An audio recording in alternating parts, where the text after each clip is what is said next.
Why do you think that the relentless parade of vapid comic book superhero movies remains so popular? Alan Moore, creator of the iconic comic books From Hell and V for Vendetta, was roundly condemned by, surprise surprise, the very people he was referring to when he dared voice an unsayable truth. The reason comic book superhero movies are so popular is because an entire generation of 30-something millennials and even some Gen Xers have chosen to freeze their brains in a state of permanent adolescence. The West is overrun by fragile man-babies regressing back to their childhoods because of their sheer terror at the prospect of adulthood.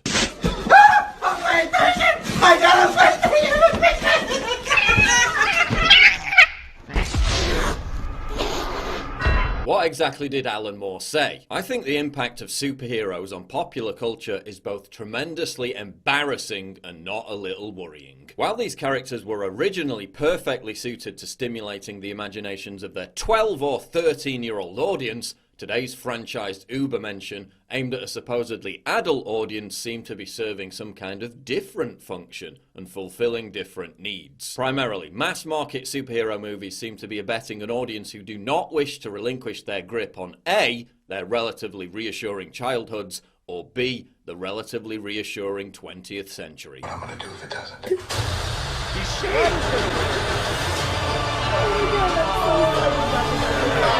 Moore went on to point out that superhero movies made for children remaining so popular amongst adults is not only an indictment of the increasingly infantilized nature of the individual, it's another telltale sign that our culture in general is mired in a state of insipid stagnation. The continuing popularity of these movies to me suggests some kind of deliberate self-imposed state of emotional arrest combined with a numbing condition of cultural stasis that can be witnessed in comics, movies, popular music, and indeed right across the cultural spectrum. Alan Moore is right. We've all been socially engineered to overshare, to become emotionally incontinent, blubbering, testosterone-deficient wrecks, to the point where we can barely handle reality, and react by sucking our thumbs and embracing the cotton wool infancy of superhero safe spaces. But Paul, you loved The Joker. That's a superhero comic book movie. No, it isn't. It's a deeply disturbing, intimate origin story that's nothing whatsoever like, for example, the Marvel movies. Joker is for adults. Marvel movies are for children. Martin Scorsese is right. Superhero comic book films are not cinema. They're theme parks inside cinemas. And theme parks are for children. Star Wars. That's also for children. When I was growing up in the late 80s and early 90s, the only people who liked Star Wars were kids below the age of 12. Always be with you. Bruh. Notice how an army of woke cumbrains rush to the defense of this guy because they're also mental juveniles stuck in a permanent state of stunted adolescence. Bruh. No one with a fully developed prefrontal cortex should get this emotional over a children's movie. It's not normal adult behavior. And sure, I can look forward to seeing a movie, an adult movie, because Star Wars is for children, but the only time when I can ever remember getting this excited over consuming a product was when I was about 7 years old. Bruh. Crying over the anticipation of consuming a product is for children. This is gonna work, Steve. The 38-year-old consumer doesn't ask questions, just consumes product and then gets excited for next products, thinks watching comic book movies is doing politics, political views appeal to no one other than other consumers, political views entirely focused around being vindictive towards people who were mean to him in high school in 1997, poor white people are suffering in the Midwest, should have consumed the correct product, thinks everyone else's political opinions, both to the left and right of him, are based simply on chauvinistic biases, which he obviously does not have, unironically thinks doing video reviews of movies for children is a significant contribution to society. Halloween. That's for children. But every year, adult Americans appear to become more obsessed and start preparing earlier and earlier for something that's clearly meant for kids. Throwing violent tantrums because you didn't get your food.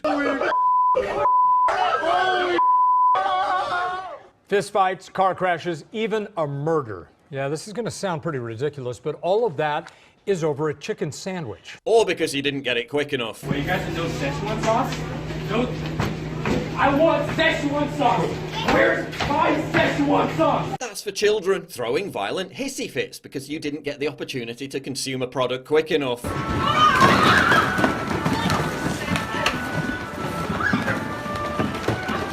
That's for children emotional support pets. That's for children the rising popularity of adult colouring books. That's for children pretending to be a baby in diapers while frolicking around in a playpen to satiate you and your boyfriend's weird fetish. Age play is not sexually stimulating to me in any way, shape, or form. That's not for children. Millennials are so innately infantile that they had to invent a word to remind them how to behave like adults. Adulting, to carry out one or more of the duties and responsibilities expected of fully developed individuals, paying off that credit card debt, settling beef without blasting social media, etc., exclusively used by those who adult less than 50% of the time. Inventing words to make normal adult behavior sound like some kind of astounding achievement just to make yourself feel special. That's for children. It's not just movies, but also TV shows that are becoming increasingly more lowbrow to meet the needs of a sophomoric audience. Comedy and late night shows, which once at least reached for some pretense of sophistication, now reduced to puerile, immature nonsense. Toilet humour that up until 10 or 15 years ago, most people would have said was for children. The dumbing down of television news also condescends to us like we're little kids. CNN using cartoons to explain Obamacare. They don't have health insurance.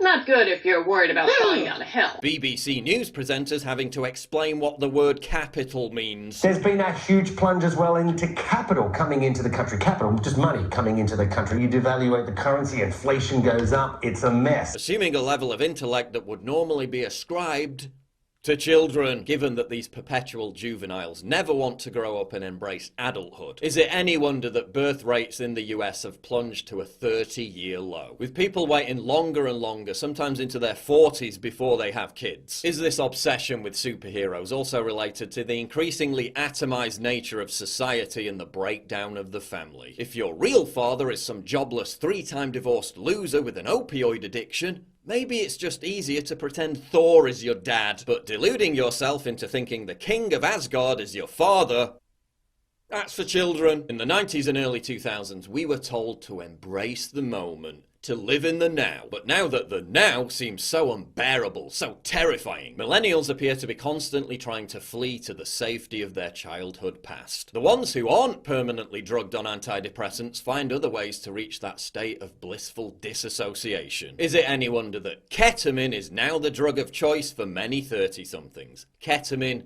is the new E. As Anna Silman writes in 2019, escaping isn't just something you do for fun, it's a survival tactic at a time where the world feels so inescapably stressful and out of control. Ketamine puts life on airplane mode.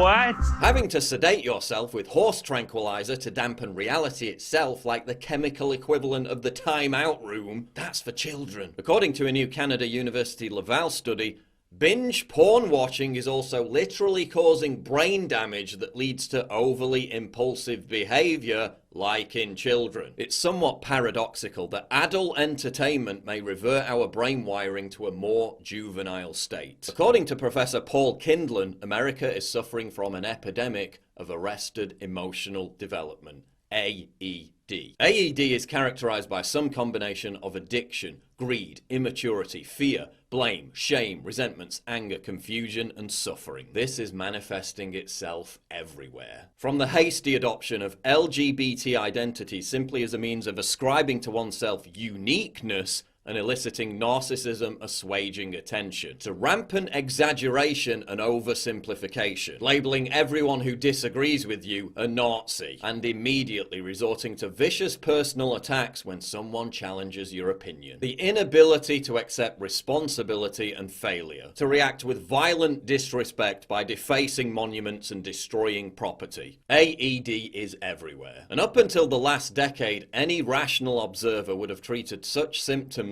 as the sole domain of children. And I get it. A lot of millennials have no choice but to live with their parents because boomers ruined the economy by causing massive property inflation and stagnating wages. And that's stunting their development into adulthood. But aside from the economic factors, a lot of this seems to be born out of social and cultural engineering. Now it's socially acceptable for adults to cry over superhero movies, throw public tantrums over Szechuan sauce, and desperately flee from the mere hint of any form of responsibility in life. But that's not for adults. That's for children.